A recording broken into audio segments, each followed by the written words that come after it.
We're in the early part of the fall, and at this time of year, people are starting to think about planting bulbs outside.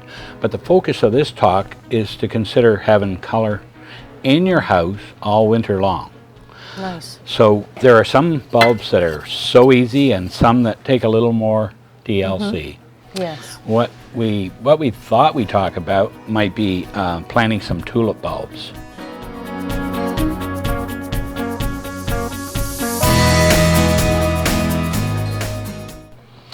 And when you're forcing, usually the larger the bulb, the more flower you tend to get, particularly in daffodils.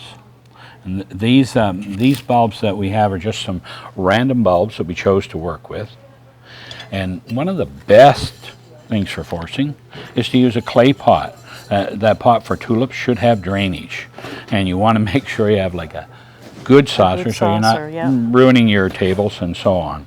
Now I understand, George, that if you're going to use one of these unglazed terracotta, it's a good idea to soak it in a bath. Very good idea, yes, and that allows the moisture to transfer in and out. So it'll eliminate extra moisture, but it'll also allow it a chance to absorb lots of moisture. And if you're a little forgetful and miss it one day, it'll forgive you. And so, firstly, we want to make sure that we can fill that drainage spot.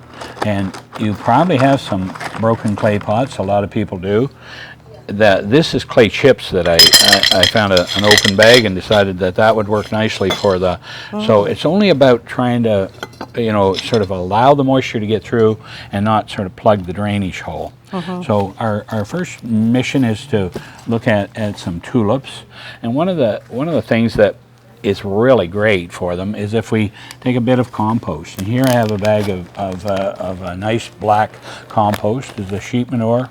And we'll put a bit of drainage, and then we'll add just a bit of compost to allow the bulbs something to start on. So George, what would be one of the best fertilizers? A lot of people really like to use bone meal. And if you're in an area where you have a tremendous amount of squirrels, you might consider blood and bone meal. But it can go right in the root zone of the plant, and it won't do any harm. So we have drainage, we have a bit of compost, a little sprinkling of bone meal. So like about a half a handful sprinkled around? Yeah, just a nice palm full of it. And we actually, I'm stepping ahead of myself, we should put a little bit of topsoil. And the topsoil we're choosing is a really porous one that allows for moisture to transfer. And if you were using some soils that you thought weren't really going to allow that to happen, you need some sharp sand. And the sharp sand is a great way to allow moisture to transfer through soil. Creates a better drainage. Yeah, exactly. Yeah. So you find a bulb that's really firm, and you place them with in case of tulips, with the pointed end up. And you just set them into this soil that we're working with, and it always makes for the nicest pot if you have, sort of an even pattern, but roughly, if it's a very small pot, maybe 3 bulbs is enough. If you're going into something larger, 5 will make a really nice pot for you. So how many bulbs would you put in that pot, and can they be touching? This one could move up to 7. It's usually better that they're close enough that they're almost touching but not touching. In the event of something happening to one of the bulbs, it wouldn't transfer to the other bulb. So then we cover the bulbs and allow them to have enough soil that the tops are just sort of making the surface in the case of forcing, and we water this really thoroughly, so your bulbs are near the tip of the bulb is near the top of the pot, and then when they start, they have lots of material underneath them to keep them stable, and if you keep the plants cool. Now, tulips require a cooling time. So it's roughly 12 to 14 weeks. So if you have, this is where it gets a little more interesting, is if you have a really good cold storage area, you could put them in that cold storage, or you might try, if you happen to have a barn-like system where they didn't actually freeze, but they went down to, Right, you know, like a cool garage or a cellar. Or, yeah, a basement that's got a cold room would be ideal, and water them well, and put them in that area in the dark for that amount of time.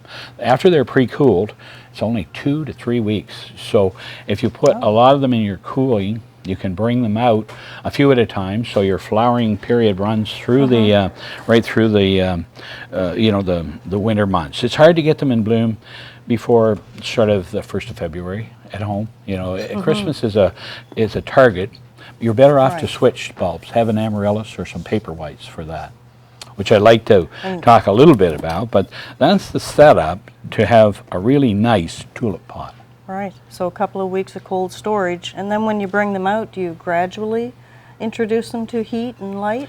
No, well, no, you can move them to light at a moderate temperature, and they should take off for you. You know, you don't want to put them into a really hot spot. It's better if you can bring them into, you know, sort of a bright, cooler area. Yes. That way they tend to stay shorter. If you start them with very little light, they tend to stretch and get a little soft, and it's harder to keep them looking good, you know, further down the road. So that would be a pot of tulips, and the switch over here is, you know, everyone likes it easy. Now, at this time of year, we don't have our amaryllis bulbs in, but they're a large bulb similar to this allium, and they go into a pot singly. So if we were talking amaryllis, they're already pre-cooled when they come into us, and you put a drainage in a pot, then you set the large amaryllis bulb with, you know, just enough room on the sides of the pot to slide your hand in. Okay. And that should be, again, down just so its crown is near the surface of the container, and it's just peeking out the top of it? Yeah, and as you get them, you could keep them in a cool place, you know, and bring them out, so you have them every couple of weeks. If you brought one out, you'd have flowers through the early part of the winter, or for that matter, if you love them, you can go right through to spring. Right through to, wow. Interesting. But your time for cooling of a tulip is you know, is a bit longer. Yeah, now, it's about 12 weeks, is it? Yeah, it's 12 to 14 usually, depending, you know, and that is a bit of a variable too. So here we're talking about growing bulbs in water, and that would be paper whites. One of them, you know, one of the ones that really reacts well in water. They don't mind standing in water. Yeah, so, that's right. So my approach to this is to maybe set the bulbs in a dish. In this case, we don't want drainage because we're going to try to keep moisture around them. So we'll estimate how many bulbs we should set in place, and in a container like this. 3 may be a little sparse, but you could go with 3, or we can maybe go to 5. Let's squeeze 5 in. Yeah, let's see what 5 looks like. You could even put some decorative colored rock around Yeah, them. that's the idea. Some white marble chips, or some. In this case, I just brought in some pea stone from the bulk area to you know, to set in around them. Which I want to get rid of some of the extra bits. We'll drop in. We're going to get 4 in easily. I don't know if we get the 5th one. We don't want them to. And in this case, it wouldn't hurt if they're touching. But the idea is to get them so that they're standing upright with enough material under them. Here's pea stone, that it'll support them once they get a root system down into this. Right. Then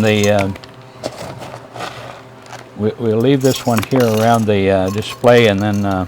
People can see if it actually works. You know, they can double check us after they want to come in and have a look. But this idea is that these little bulbs have moisture just to their base, so we want to get them up a little bit. Once we start this, we'll raise them slightly so that there's lots of material for them to hook their root system into and stay upright. But they're not soggy right to the top. Yeah, we don't. Yeah, so you don't. So just to the bottom. Exactly. Just the best way to describe it is to only bring the water up to the base of the bulb. Like, it should only come to where the roots are forming at the bottom of the bulb. Yes. So the idea is that we only bring the water to here, and we do our best to keep it there. Yeah. Like, if it dries out, it'll harm the roots that are forming. I suppose. Yes, Yeah, it would. so that's but again, we want to try to get these so they have lots of material under them. And once we get them started, we try not to disturb them. That is so that the roots that we're forming have a good chance to get going. And if you like pink stone or marble chips, any of those works nicely. And these bulbs will just do their own thing. You can put them, maybe in a warm, dark place just to get them started. But as soon as they start, get them up into the light. Right. The alternative is they tend to want to stretch and get a little too soft. Get a little leggy too, yeah. Now with these paper white bulbs in this style of planting, do you need to add a little bone meal to them, or do they need it? They actually generate their flower from the embryo that's inside of the bulb, and so it's not 100% necessity. It wouldn't harm them. Forcing is a term that's used for growing bulbs indoors in advance, and it takes a lot of the strength out of the bulb. So if you were saving the bulbs to put in your garden, the tulips or any of them for that matter, it's better to put them in a place that's not so important, because it takes them a while to build back up. Yes. The fun part about tulips is it's just endless, the combinations of colors. They come in different seasons. Some are early, yes, mid-season. we have over 80 different varieties of tulips here at the moment. Yeah, so it's some beautiful. force better than others. It's usually the ones that are a little more compact that make the best forcing. I didn't want to leave the water growing ones without mentioning, this is what they call a hyacinth vase. And here you just set your bulb on the top of this, and you bring the water up to the base. And what they'll do is they'll generate a root that hangs down into the water, and they're just fun to grow. And we usually have those you're probably best to put these in the fridge for a little bit. Sometimes we get them in later in the season that are pre-cooled. And that just means it saves you the trouble of putting them. Pre-cooling is that saving them in maybe the crisper of the fridge, or something They won't on that affect idea. the vegetables, won't affect them, or? No, they don't generally, and put them in a paper bag so they don't sweat and start moisture, So that would be one that a lot of people really enjoy, these hyacinth glasses, because the bulb sits on top, they see it developing and getting nice fragrance when once the hyacinths are out, they're just so fragrant.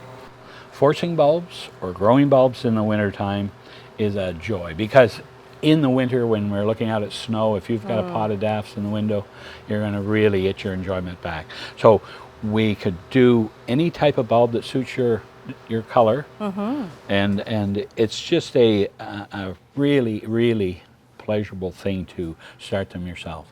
It is. Adds a lot of cheer into the home. Yep, It's nice. Exactly.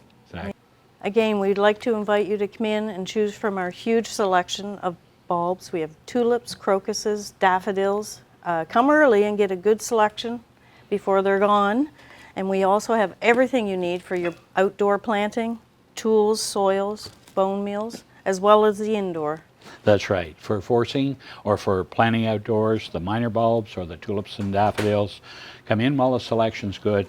Choose the right nice weekend to put them in your garden or sit on your patio and build your bulb trays. Come in and see us.